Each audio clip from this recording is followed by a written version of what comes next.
Hello, welcome to Ghost Prime Reviews. So today I want to take a look at Legacy Bulkhead. He's a Voyager Class figure, and he is Bulkhead from the Prime universe done up in sort of a G1 style.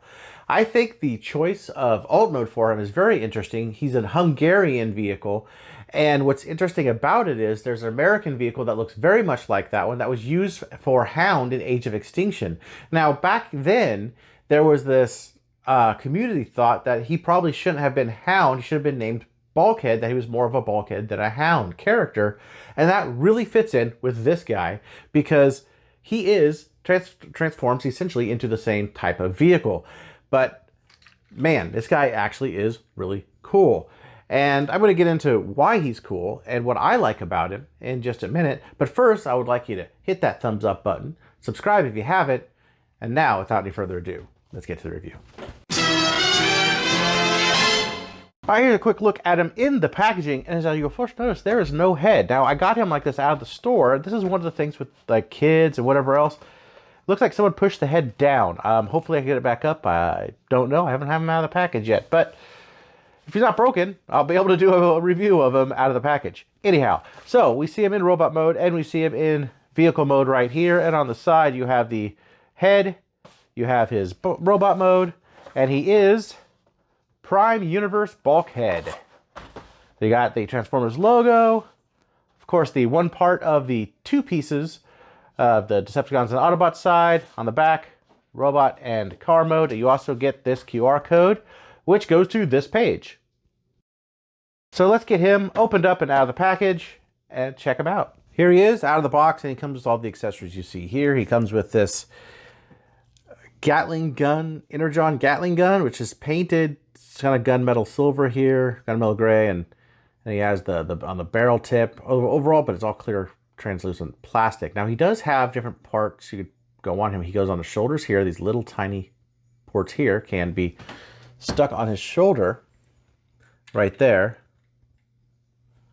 for a over-the-shoulder gun, sort of a la G1, which I think is why they did it. But I don't like the translucent plastic. This, he does come with his wrecking ball here, which is very cool. It has 5mm ports on either side. And it opens up, and there's also the shape of his hand there, shape of his fist, which is shaped for his right hand. Now, you can put it in his left hand, but it has to be upside down.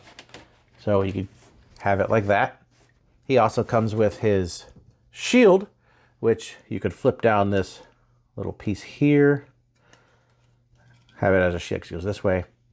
Have it as a shield where he could hold it. He could put it in that 5mm port on the side like that. Or, which is mainly where I like to keep it, there's a peg there. And if you look at the back of him, it's this square piece here and a peg hole. And that just pegs right in there. Oop, there goes the gun.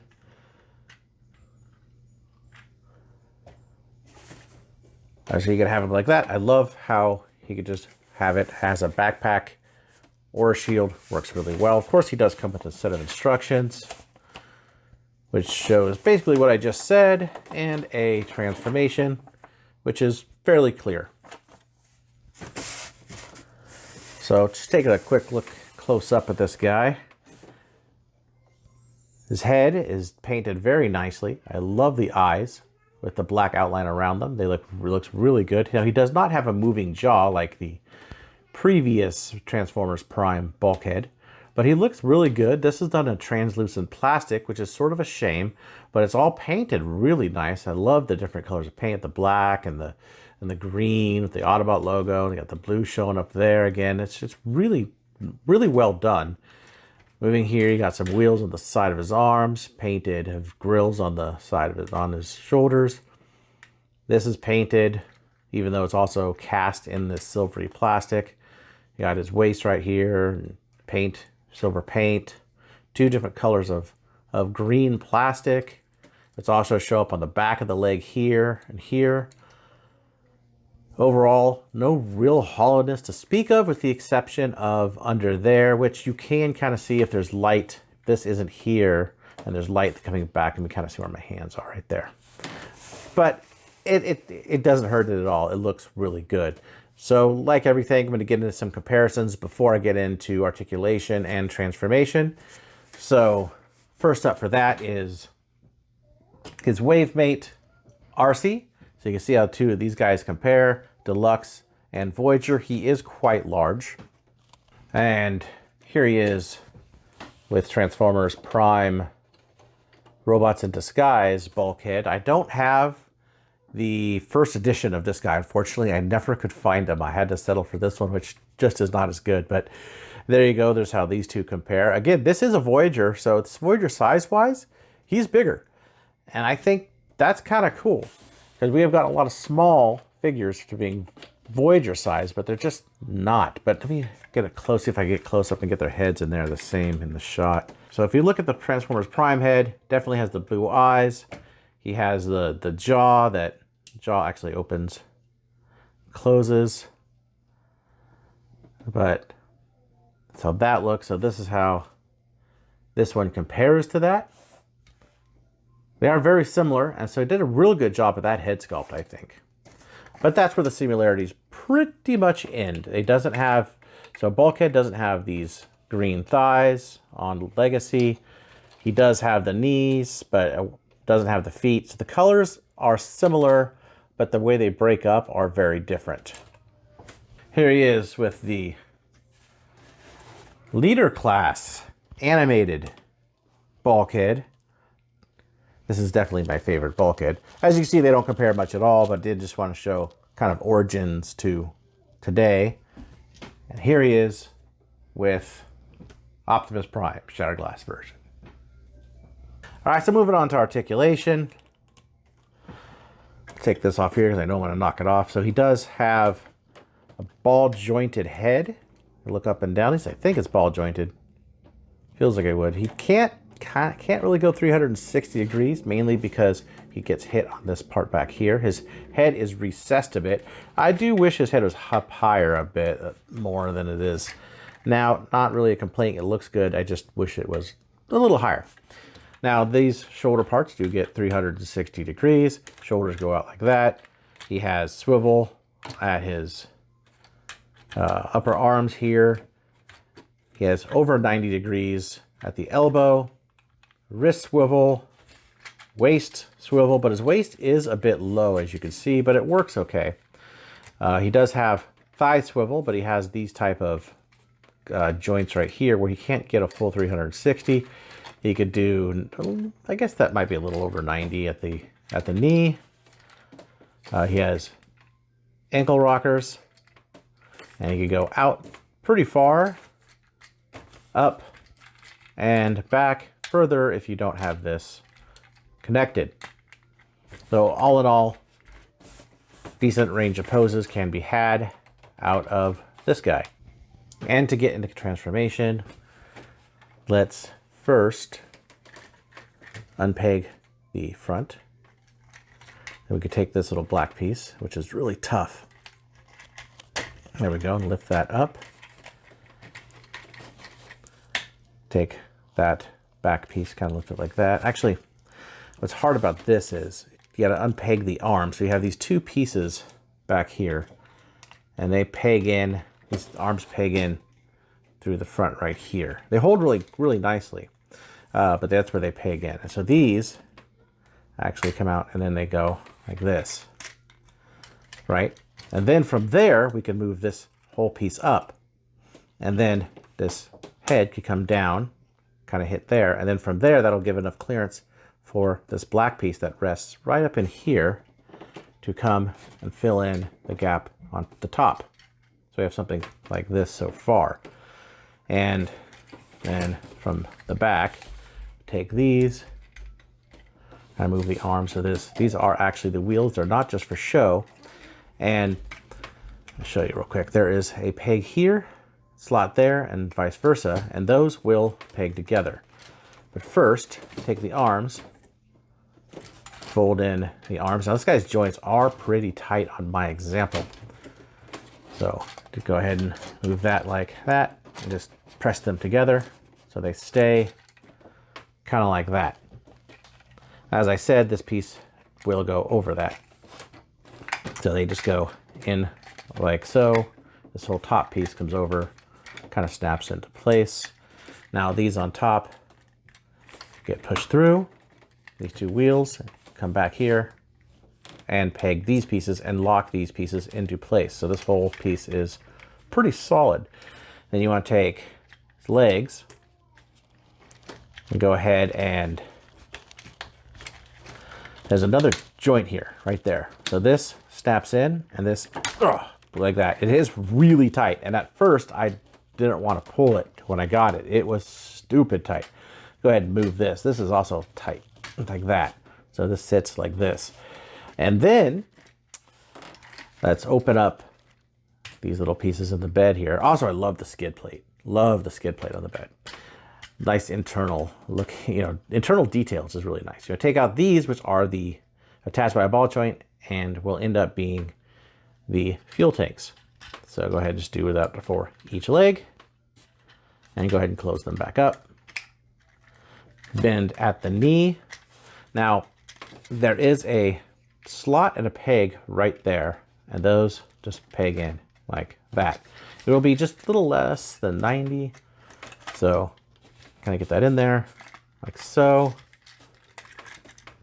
and go ahead and peg the legs together from there and kind of push this whole assembly up. And these have pegs and peg holes in there. So let me actually show you the peg holes. So the peg holes are right there and there. And what you want to do is you want to line these up. Make sure this is in, because it will not go in if it's not lined up. Make sure it's lined up, and then just peg them in on either side. Here. Once those are pegged in, you'll see there's little slots right there and a peg right there. But first, get my fingers in there. Oh, let's actually go ahead and just put the heels down. I did forget about that. Put it like that. Take this, if you so desire, and you can either mount it on top or it's got holes on the side. Now I like doing this because it holds these together really well. So you see there's a bunch of spaces in here for actually holding weapons. So peg that in like that. Take the wrecking ball and peg it on here.